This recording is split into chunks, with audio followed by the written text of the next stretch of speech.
Morning बच्चों हम लोग हिंदी व्याकरण के अंतर्गत पाठ 10 संधि नामक पाठ का अध्ययन कर रहे थे बच्चों, जिसके अंतर्गत हम लोगों ने यहाँ तक पढ़ा कि स्वर संधि किससे कहते हैं और व्यंजन संधि किससे कहते हैं। हम लोग यहाँ तक हम लोग पढ़ चुके हैं। आइए अब आगे बढ़ते हैं विसर्ग संधि की ओर।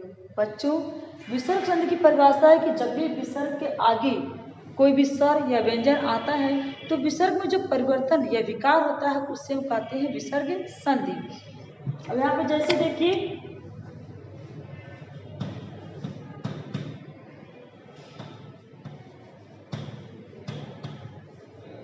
वयोवृद्ध लिखा है, यहाँ पे विसर्ग आने से अब यहाँ पे देखिए विसर्ग आ गया है तो इसीलिए अब इसमें परिवर्तन क्या हो जाएगा, तो क्या हो जाएगा वयोवृद्ध।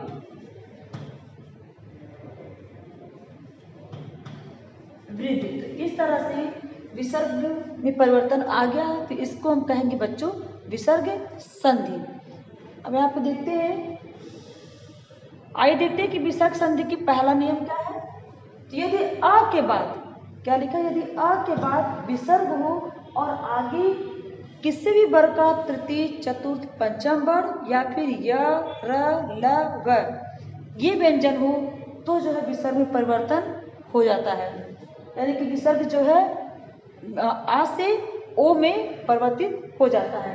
अब यहाँ पे देखिए, एक बार पुनः बताइए, यहाँ पे देखिए जैसे लिखा है कि वयोवृद्ध है।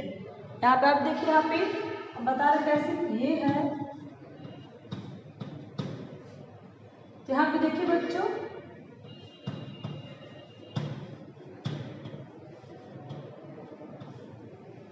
यहाँ पे देखिए विसर्ग है, आप लोग पहचाने कि यहाँ पे ये हम विसर्ग लगाए हैं और विसर्ग के पहले अ है। कौन सा स्वर है यहाँ पे अ, क्योंकि यहाँ पे हलंत नहीं लगा है इसलिए विसर्ग के पहले अ है, यानी कि अब देखिए ऐसे ये हो गया, ठीक। अब विसर्ग के पहले अ होने से, ठीक है, और विसर्ग के बाद यानी कि देखिए यहाँ पे बाद किसी भी वर्ग का तृतीय चतुर्थ पंचम वर्ण हो या फिर य र ल व यानी कि अंतस्थ व्यंजन हो। यहाँ पे देखिए अंतस्थ व्यंजन व है, ठीक है। तो अब इसके होने से इस विसर्ग में परिवर्तन आ जाएगा। क्या आएगा परिवर्तन, इसको हम ऐसे लिखेंगे, यहाँ पे देखिए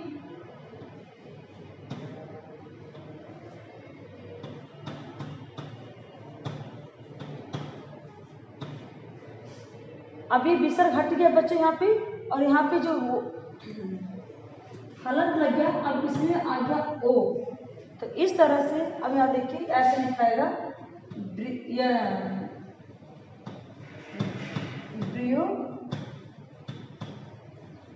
वृद्ध।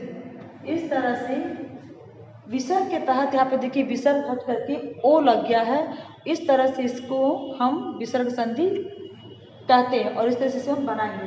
एक बार पुनः मैं बता दे रही बच्चों कि जब भी अ के बाद यहाँ पे देखिए विसर्ग के पहले अ है और उसके बाद तृतीय चतुर्थ पंचम वर्ण है तो इसके आने से विसर्ग जो है ओ में बदल जाएगा, जो मैंने यहाँ पे लिखा है किसके बदल जाएगा, ओ में बदल जाएगा। उसी तरह से यहाँ पे एक और शब्द है देखिए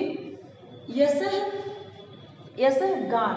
यहाँ पे देखिए विसर्ग के पहले यहाँ पर श है और उसमें स में हलंत नहीं लगा, इसलिए हमें ऐसे कह सकते हैं कि विसर्ग के पहले अ है। अब यहाँ पे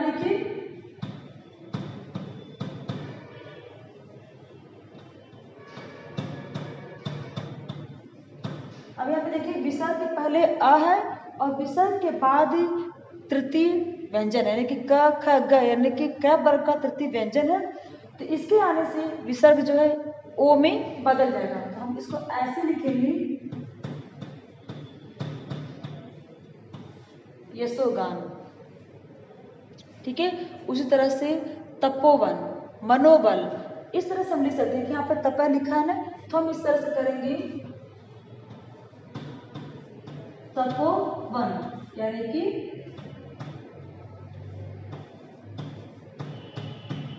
तपवन।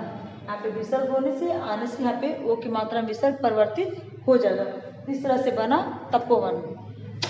अब यहाँ पे देखिए दूसरा है यदि विसर्ग के बाद च छ हो तो विसर्ग का स में परिवर्तन हो जाता है। अब यहाँ पे देखिए विसर्ग के बाद यहाँ पे मैंने लिखा है कि यहाँ पे देखिए ऐसे बता रहे हैं,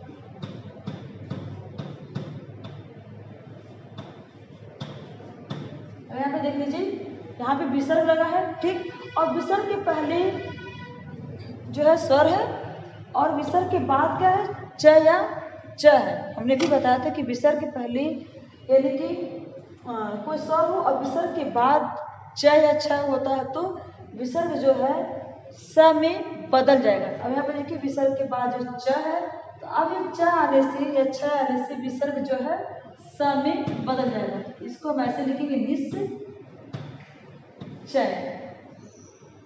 ठीक। दूसरा है यहाँ पे निश्चल, तो हम अगर मान लीजिए ऐसे रहेगा नि जमा छल। अब यहाँ पे देखिए विसर्ग के बाद छ आने से यहाँ पे हो गया निश्चल।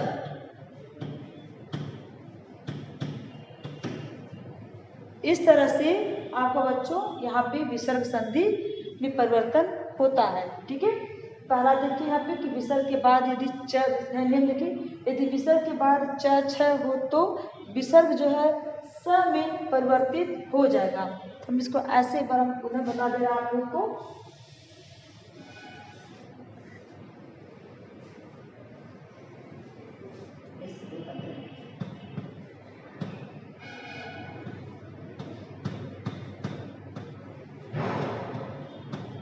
अभी मैंने बोला कि यदि विसर्ग के बाद च छ आता है तो विसर्ग जो है स में परिवर्तित हो जाएगा। यहाँ पे देखिए विसर्ग के बाद छ आया है, अब ये विसर्ग जो है स में परिवर्तित हो जाएगा। तो देखिए यहाँ पे हम ऐसे लिख देते हैं न, अभी विसर्ग जो है यहाँ पे स में परिवर्तित हो गया है, ठीक। अब ये हो गया यहाँ विसर्ग जो है समझ लीजिए इसमें स्वर रहित है, यानी कि स्वर इसमें नहीं है। अगर हम इसको ऐसे लिखेंगे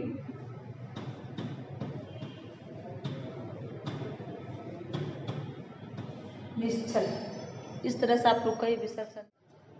आगे देखते हैं बच्चों तीसरा नियम, यानी कि विसर्ग के बाद यदि क ख प फ आता है तो विसर्ग जो है श में परिवर्तित हो जाएगा, यानी कि खटखड़ और स में परिवर्तित हो जाएगा।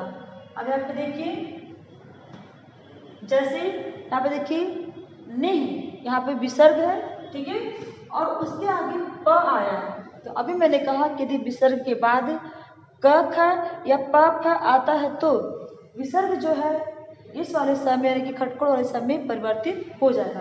यहाँ पे देखिए विसर्ग के बाद प आया है तो अब इसका होगा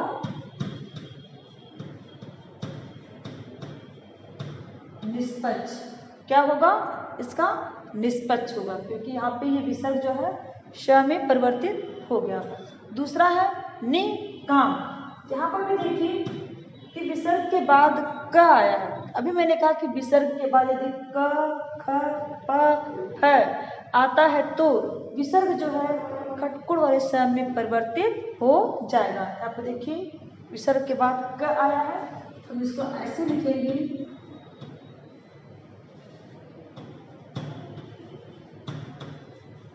निष्काम। अब देखिए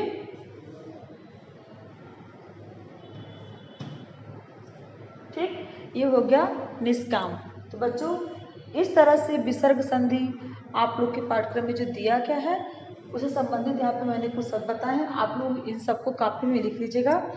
मैंने आप लोगों को बताया था कि संधि किसे कहते हैं, संधि के कितने भेद होते हैं, स्वर संधि किसे कहते हैं, स्वर के कितने भेद होते हैं। उसके बाद सभी भेदों के यानी कि स्वर संधि के पांचों भेदों के परिभाषा लिख करके उसके कम से कम 5 या 10 शब्द आप लोग लिख लेंगे कॉपी में। उसके बाद व्यंजन संधि किसे कहते हैं मैंने बताया, तो व्यंजन संधि का भी आप पूरा उसको एग्जाम्पल के साथ ही उसका जो मैंने नियम बताया उसको आप लिख लेंगे और हर नियम का कम से कम 10-10 शब्द अपने कॉपी में संधि विच्छेद करेंगे। उसके बाद आता है विसर्ग संधि। अभी मैंने जो विसर्ग संधि के नियम आप लोग को बताए हैं वे आप लोग अच्छे से याद करके इसे कॉपी में लिख लीजिएगा और हर विसर्ग संधि का जिसने मैंने जो नियम बताया है एक एक नियम का कम से कम 10 शब्द अपने कॉपी में अवश्य लिख लीजिएगा। तो बच्चों आप लोगों का ये संधि नामक लेसन कंप्लीट हुआ, ठीक है। अब आगे हम दूसरा लेसन पढ़ेंगे। तो आज के लिए बच्चों इतना ही, आगे हम लोग कल पढ़ेंगे। धन्यवाद।